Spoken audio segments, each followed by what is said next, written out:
और A plus B का whole square is equal to A square plus B square plus 2ab। इसका real life में क्या use है किसी को नहीं पता, न प्रिंसिपल, न टीचर, न बच्चे, बस पढ़ाई चले जाते हैं। टीवी देखते देखते पता ही नहीं चलेगा कि कितने नौजवानों की नौकरी की उम्र गुजर गई। अरे फ्यूचर से इतना डरेगा तो क्या खाक जिएगा। These are India's young people who are supposed to fuel the country's economy. मेरा नाम मोहित कुमार है, मैं बठिंडा में रेलवे स्टेशन में कुली का काम कर रहा हूँ। मैं बीटेक की हुई है मैंने। सरकारी नौकरी प्राप्त करना मुश्किल है। स्कूल के बाहर जब जिंदगी इम्तिहान लेती है तो सब्जेक्ट वाइज नहीं लेती। हो सकता है धीरू भाई अंबानी, विराट कोहली, आमिर खान, नरेंद्र मोदी, ये सब हमारे इस करंट एजुकेशन सिस्टम के ट्रैप में नहीं फंसे। इन्होंने खुद सीखा, खुद एजुकेट हुए और खुद आगे बढ़े। किसी महापुरुष ने कहा है कि कामयाब होने के लिए नहीं, काबिल होने के लिए पढ़ो। सक्सेस के पीछे मत भागो, एक्सेलेंस का पीछा करो। सक्सेस झक मार के तुम्हारे पीछे आएगी। रिश्तेदार लोग बात नहीं करते सर, और मैं 2 साल से गाँव में भी नहीं गया अभी तक। दुख है सर, क्या बोलूँ। मैं अपने दुख और पीड़ा को किसी पर सामना नहीं कर सकता हूँ सर। बहुत संघर्ष से पढ़ा हूँ, ट्यूशन पढ़ा के मैं 2012 से ट्यूशन पढ़ा के अभी तक मैं पढ़ाई किया हूँ, और मैं कुछ भी हासिल नहीं कर पाया। उल्टा हमारे पर schools are actually not creating job creators, they're only creating job. जब आपने तैयारी शुरू करी आप कितने साल के थे? सर उस समय हम 18 साल के थे, और अभी हम 30 साल के हो गए। 30 साल के। तो पिछले 12 सालों में आपने अपनी जिंदगी में क्या किया? जिंदगी में सर पढ़ते गया, डिग्री लेते गया। मैंने 3 सब्जेक्ट में पोस्ट ग्रेजुएट किया, बीएड किया, सीटेट क्वालिफाइड है, नेट क्वालिफाइड है। पर टाइम क्या है कुछ सीखने के लिए? लगे पड़े कोडिंग सीखने, 3 लैंग्वेज सीख रहे हैं, अलग-अलग इंग्लिश छोड़ के। लेकिन जब प्लेसमेंट्स की बात आई तो सबको एप्टीट्यूड चाहिए, पर्सनालिटी चाहिए, इंग्लिश स्पीकिंग चाहिए। If the curriculum was a little bit diverse, if the engineering colleges in our country focused on our all-round development instead of functioning like a goddamn factory that is just mass producing robots by killing their dreams and handing up science IIT। पर आपका क्या बाबा? लोग तो आगे बाबा ही देंगे कि बख्शी साहब आपका डंडा होता तो लड़का तो कभी IIT क्लियर करता ही नहीं। मेरे जैसे भरे पड़े IIT में, अनुज है मेरे रूममेट, वो भी आया IIT में, अपने माँ बाप के सपने पूरा करने, सुसाइड कर लिया उसने, नहीं हो पाया। मैकाले ने गुरुकुल शिक्षा पद्धति को किस तरह से नष्ट किया, उसका उदाहरण जब उसने बंगाल से अपने पिता को पत्र लिखकर कहा कि मेरा दृढ़ विश्वास है कि यदि हमारी शिक्षा व्यवस्था को लागू किया जाता है तो 30 वर्ष पश्चात पूरे बंगाल में कोई मूर्ति उपासक शेष नहीं बचेगा।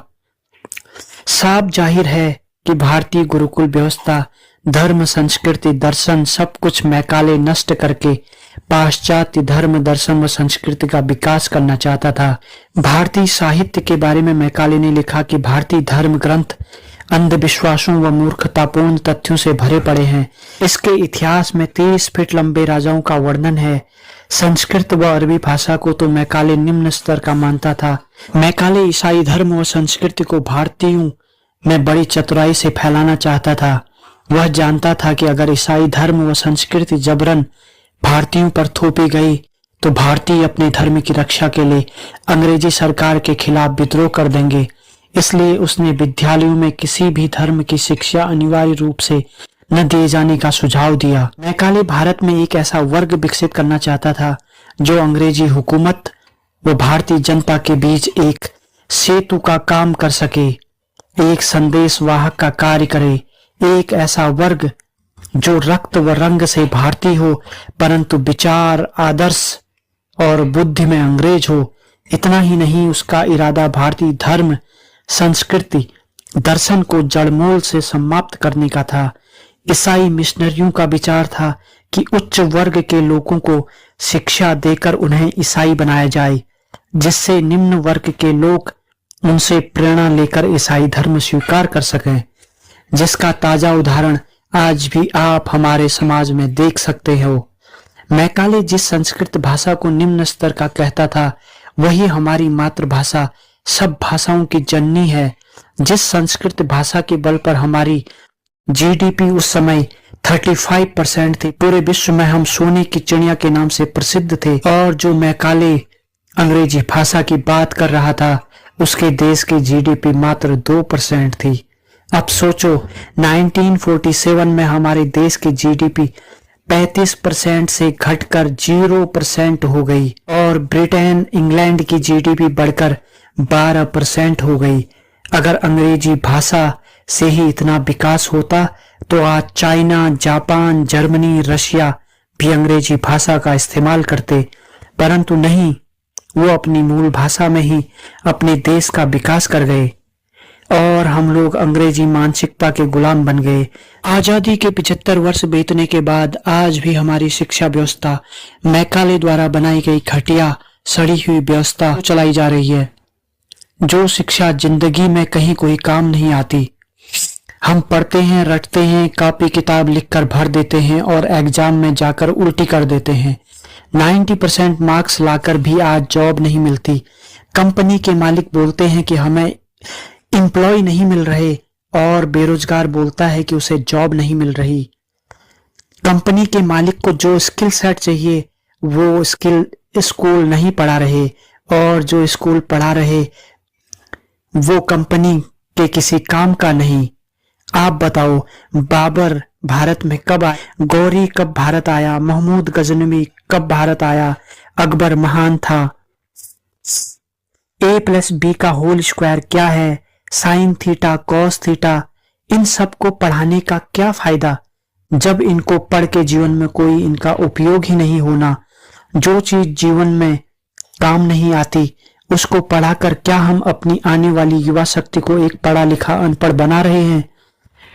आप सब लोग अपने अपने जीवन में देखो, जो चीज आपने पढ़ी क्या वो आपके जीवन में कुछ काम आई? Bill Gates, co founder of Microsoft, Mark Zuckerberg, co founder of Facebook, Elon Musk, Tesla, SpaceX, Starlink जैसी अनेक कंपनी का मालिक, Gautam Adani, founder of Adani group, Mukesh Ambani, Sachin Tendulkar, Virat Kohli, Aamir Khan, ऐसे अनेकों लोग, ये सब लोग अपने अपने फील्ड में बेस्ट हैं। आप इन सब लोगों में एक कॉमन चीज देखोगे, ये सब लोग एजुकेशन ट्रैप में नहीं फंसे।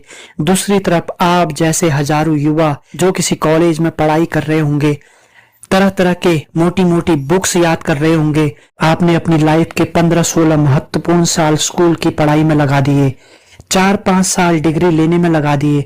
अब आपको पता चलता है कि आपको जॉब नहीं मिल रही, क्योंकि कंपनी को वो स्किल सेट चाहिए जो स्किल हमें हमारे स्कूल में नहीं पढ़ाया जाता।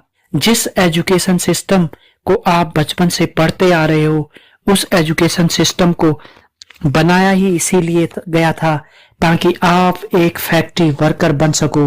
ये मैकाले का दिमाग था दोस्तों, जिसे हिंदुस्तान में पढ़े लिखे क्लर्क चाहिए थे। जो नाम मैंने पहले लिए थे, अंबानी, विराट कोहली, आमिर खान, नरेंद्र मोदी, ये सब हमारे करंट एजुकेशन सिस्टम के ट्रैप में नहीं फंसे। आज आजादी के 76 वर्ष होने के बाद भी हमारी एजुकेशन पॉलिसी वही की वही धरी रह गई। एक स्टडी के अनुसार हमारे 80% एजुकेटेड इंडियंस नौकरी के लायक ही नहीं हैं। उनके पास वो एडवांस स्किल ही नहीं है जो जॉब में चाहिए। आज पीएचडी करा हुआ लड़का क्यों चपरासी की नौकरी का फॉर्म फिल कर रहा है? क्यों इतनी बेरोजगारी दिन प्रतिदिन बढ़ती जा रही है, जबकि विश्व में सबसे ज्यादा कॉलेज इंडिया में है? कभी आप लोगों ने सोचा कि हमारे नेता व बिजनेसमैन लोगों के बच्चे विदेशों में पढ़ने क्यों जाते हैं? जबकि होना तो ये चाहिए कि ये चुने हुए नेता हमारे कॉलेजों की शिक्षा व्यवस्था को ही सही करते, ताकि हमारे कॉलेजों से एक स्किल्ड और टैलेंटेड युवा निकल सके। नेता व बिजनेसमैन, आईएएस, आईपीएस के बच्चे विदेश पढ़ने क्यों जाते हैं? जबकि होना तो ये चाहिए था, नेता व बिजनेसमैन जिस एरिया सिटी के हैं उनके बच्चे भी उसी सिटी के सरकारी स्कूलों में पढ़ने चाहिए। फिर देखो स्कूलों का हाल कैसे चेंज होता है। जब हम चाइना की बात करते हैं तो चाइना ने अपनी एजुकेशन पॉलिसी में बदलाव करके एजुकेशन को प्रैक्टिकल बेस्ड कर दी, ताकि उनका यूथ उनकी जीडीपी ग्रोथ का हिस्सा बन सके। वही हमारे यूनिवर्सिटीज के 90% सिलेबस 40 से 50 साल पुराने हैं।